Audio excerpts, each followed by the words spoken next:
Je vous amène sur un secteur de réflexion aujourd'hui. En fait, il va en avoir trois dans les chapitres qui suivent. Celui de la procrastination, les amis. On dit souvent qu'il y a des pièges mentaux à la procrastination. Bien, oui, effectivement. Euh, Contrairement à la croyance populaire, c'est pas de la paresse. Ah non, c'est pas non plus un manque de volonté.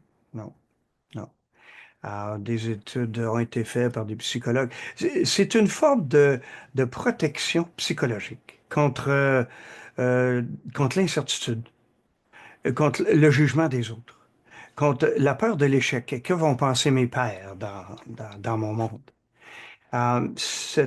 D'ailleurs, puis c'est tellement répandu que je vous rassure, 95% des gens procrastinent d'une certaine manière dans leur domaine professionnel.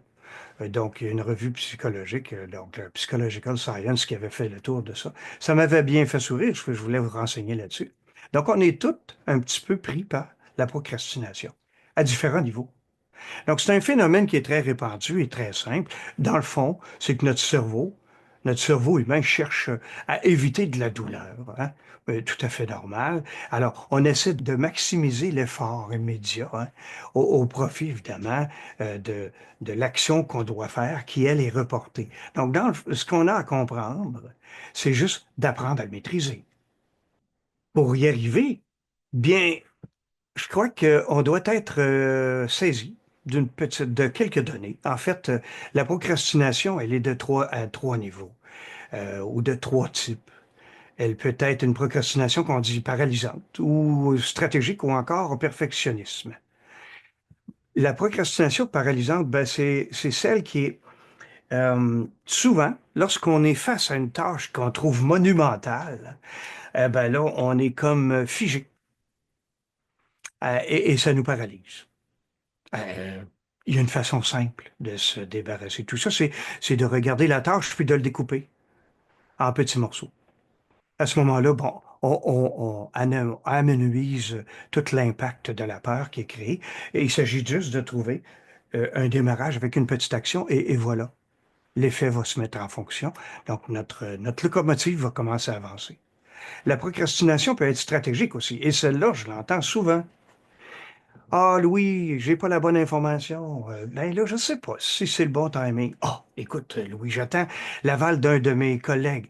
Ce que ça cache, c'est un inconfort face à une décision qui est un peu difficile, incommodante, parce qu'on a encore peur de l'incertitude que ça va créer. Et l'étape numéro 3, une autre type que je vois très fréquemment, c'est celle du perfectionnisme. Ah, c'est pas encore parfait. On peut pas me lancer ça, Louis.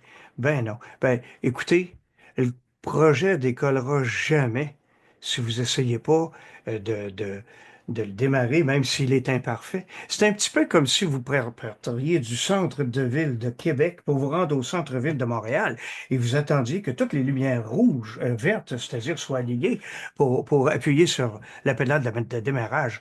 Ben, ça arrivera jamais. D'ailleurs, saviez-vous que plusieurs leaders évitent de prendre des décisions difficiles à temps? Ouais. Puis que quand ça arrive, ben, ils perdent en moyenne 10 à 15 de productivité. Mhm. C'est des données, ça. Comme dirigeant, puisque tout le monde a les yeux rivés sur vous, que vous êtes le baromètre organisationnel, bien, vous indiquez à vos équipes une chose très importante à prendre conscience, c'est que prendre son temps, bon, c'est pas grave, c'est acceptable. Donc, si vous faites prendre du retard à votre organisation, c'est pas de la faute à qui que ce soit d'autre que vous-même. C'est votre faute. L'impact, ça s'arrêtera pas à vous. La procrastination, ça devient contagieux. Puis ça crée de la démotivation en continu, puis vous perdez des affaires. Vous perdez des chances, des occasions d'affaires. C'est désastreux. Mais il y a des antidotes. Puis, je vais vous proposer quelques petites façons de vous en sortir. D'abord, vous devez réduire votre charge mentale par rapport à la peur pour la chasser, cette peur-là. Découpez. Découpez vos tâches en plus petites étapes, en micro-étapes. En deuxième lieu, vous pourriez faire comme moi, on m'a appris. J'ai un mentor qui est décédé aujourd'hui qui me disait, écoute, Louis, il y a un pouvoir à prendre des décisions en 60 secondes. Bon, pas pour les décisions critiques, on s'entend ici, mais toutes ces petites choses qui font le commun de la journée, on peut déléguer facilement à Julie ou à Raymond une tâche. Donc, ça prend pas des heures à décider ça, là. Alors, on le fait en moins d'une minute. J'ai aussi eu la méthode que j'enseigne d'ailleurs, de se prendre un moment dans l'agenda où on a un déclencheur dit temporel. Bon, ben, j'ai pas pris de décision. Si j'ai pas pris de décision d'ici vendredi, ben, je passe à l'action par défaut. That's it. Ça nous donne un point de repère dans l'agenda, ce qui nous permet de passer à l'action et surtout de ne pas contaminer nos gens. Et le quatrième point, le plus important d'après moi, c'est d'avoir à vos côtés un coach, un mentor, ou un coach mentor, un partenaire d'affaires à qui vous pourriez poser des questions. Il faut vite briser votre inertie.